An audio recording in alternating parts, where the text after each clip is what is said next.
Hello pharma aspirants. तो आज मैं डिस्कस करने जा रही हूँ बी फॉर्म थर्ड सेमेस्टर के फार्मास्यूटिकल ऑर्गेनिक केमिस्ट्री सेकेंड के 2 मार्क्स में पूछे जाने वाले कुछ इंपॉर्टेंट क्वेश्चंस। तो चलिए स्टार्ट करते हैं। पहला क्वेश्चन क्या है, देखिए, define Huckel's rule. Huckel's rule क्या है? तो देखिए, जो हकल्स रूल है वो हमेशा जो एरोमेटिसिटी होती है, मीन्स कोई कंपाउंड एरोमेटिक है कि नहीं है, तो उसको डिफाइन करने के लिए हम हकल्स रूल का यूज़ करते हैं।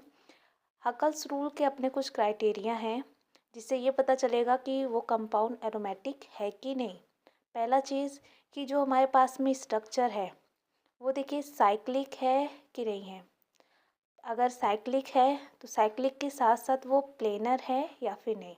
और अगर प्लेनर है तो प्लेनर के साथ साथ उसमें जो कॉन्जुगेशन है, मीन्स डबल बॉन्ड और सिंगल बॉन्ड, वो कॉन्जुगेशन में है कि नहीं, ये चीज़ देखना है। प्लस एक यहाँ पर और एक फॉर्मूला है, 4n+2 पाई इलेक्ट्रॉन वहाँ पर होने चाहिए।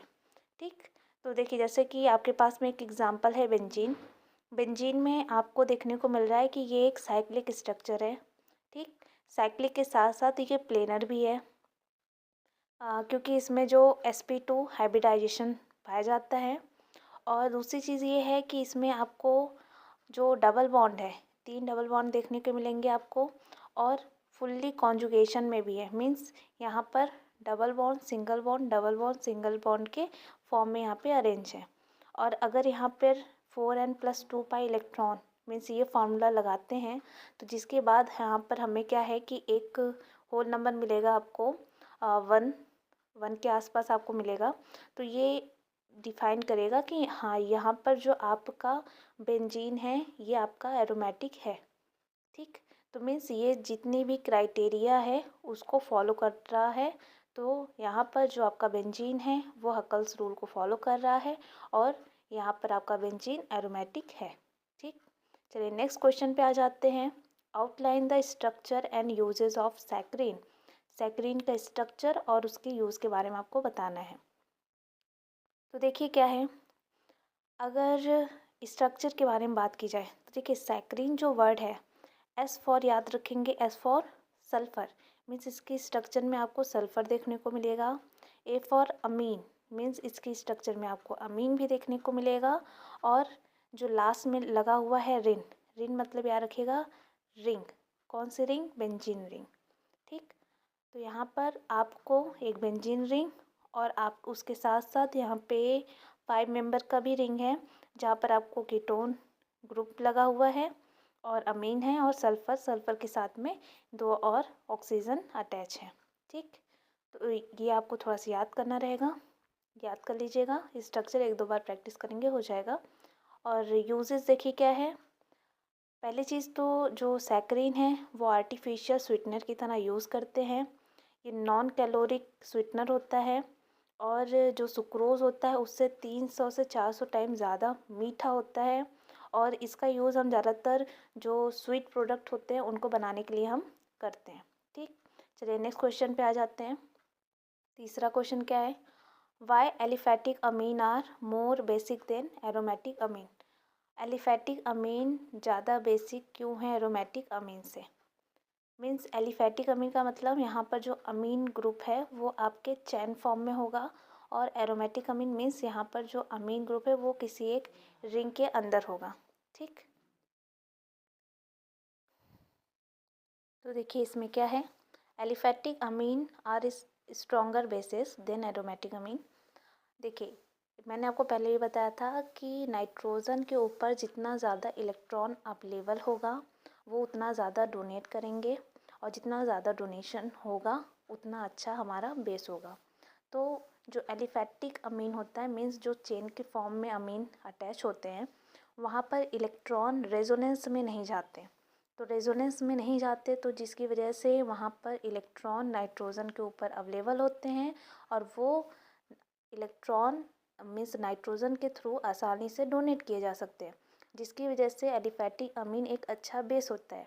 लेकिन जो एरोमेटिक अमीन है वहाँ पर जो लोन पेयर इलेक्ट्रॉन होते हैं वो बेंजीन रिंग में रेजोनेंस के फॉर्म में मीन्स रेजोनेंस के फॉर्म में वहाँ पे डीलोकलाइज्ड हो जाते हैं, जिसकी वजह से जो इलेक्ट्रॉन की अवेलेबिलिटी है नाइट्रोजन के ऊपर वहाँ पे कम होती है। इस रीज़न से aromatic amine less strong means less basic होता है देन एलिफेटिक अमीन से। ठीक ठीक है, नेक्स्ट क्वेश्चन पे आते हैं। Outline the structure and uses of aryl diazonium chloride. आपको यहाँ पे एरिल डाइजोनियम क्लोराइड का स्ट्रक्चर बनाना है और इसका यूज़ देख लेते हैं। देखिए यहाँ पे स्ट्रक्चर मैंने बनाया हुआ है, एक बार यूज़ देख लीजिए क्या है। जो डाइज होती हैं, जो पेंटिंग के लिए डाइज होती हैं, उनके सिंथेसिस में इसका यूज़ किया जाता है। कुछ एरी हाइलाइट्स होते हैं, उनके लिए उनके सिंथेसिस में भी इसका यूज़ करते हैं। यहाँ पे आपको कुछ ऐसे केमिकल्स हैं जिनके सिंथेसिस में इनका यूज़ किया जाता है, जैसे साइनोबेंजीन हो गया, हाइड्रोकार्बन्स हो गया, फिनॉल और कार्बोक्सिलिक एसिड। मीन्स इनके सिंथेसिस के लिए डाइजोनियम क्लोराइड का यूज़ किया जाता है। ठीक है, नेक्स्ट क्वेश्चन क्या है। Distinguish between saturated and unsaturated fatty acid. तो देखिए, सैचुरेटेड फैटी एसिड और अनसैचुरेटेड फैटी एसिड के बीच में आपको कुछ डिफरेंस बताने हैं। पहली चीज़ क्या है, सैचुरेटेड मतलब क्या है। सैचुरेटेड मतलब सिंगल बॉन्ड और अनसैचुरेटेड मीन्स डबल या फिर ट्रिपल बॉन्ड। तो ऐसे फैटी एसिड जिसमें सिर्फ और सिर्फ सिंगल बॉन्ड होता है वो सैचुरेटेड फैटी एसिड है, लेकिन जिनमें डबल और ट्रिपल बॉन्ड पाए जाते हैं वो अनसैचुरेटेड फैटी एसिड है। तो देखिए, जिसमें सिंगल बॉन्ड होता है, अगर घर में आपको डालडा घी अगर प्रेजेंट होगा, सभी लोगों के घर में होता है, देखे भी होंगे, तो वो आपका एक एग्जांपल है सैचुरेटेड फैटी एसिड का। अगर उन्हें मीन्स अगर उनको यूज़ करना है तो सबसे पहले आपको क्या करना होता है, उसको मेल्ट करना पड़ता है। एक तरीके से उसका मेल्टिंग पॉइंट भी थोड़ा हाई होता है। पहले आप उसको मेल्ट कीजिए, देन आप उसको यूज़ कर सकते हैं। दूसरी चीज़ ये होता है कि उनका जो लाइफ टाइम होता है, मीन्स सेल्फ लाइफ होता है, वो जल्दी ख़राब भी नहीं होते, इसलिए इनका जो सेल्फ लाइफ है वो भी ज़्यादा लंबे समय तक का होता है, मीन्स हाई होता है। दूसरी चीज़ है कि जो इनकी रेंसिडिटी है, मीन्स ऑक्सीजन के प्रेजेंस में इनका ख़राब हो जाना वो बहुत ही कम होता है। लेकिन जो अनसैचुरेटेड फैटी एसिड है, जैसे कि घर में आपको सरसों का तेल नॉर्मली मिल ही जाता है, तो वहाँ पे उनका जो मेल्टिंग पॉइंट है वो बहुत ही कम होता है।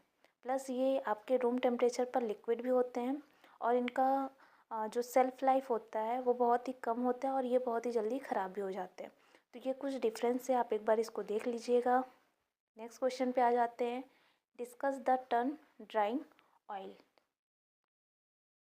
तो देखिए, ड्राइंग ऑयल का मतलब क्या है यहाँ पे। मीन्स मेरे पास में ऐसा कोई ऑयल है जो पहले से मेल्ट है और जब वो एयर के एक्सपोज में आया तो वो फिर से क्या हो गया, एज अ सॉलिड फॉर्म में वो कन्वर्ट हो गया। तो यही कहला रहा है आपका क्या, ड्राइंग ऑयल। देखिए यहाँ पे क्या लिखा है, a drying oil is an oil that harden to a tough solid film after a period of exposure to air.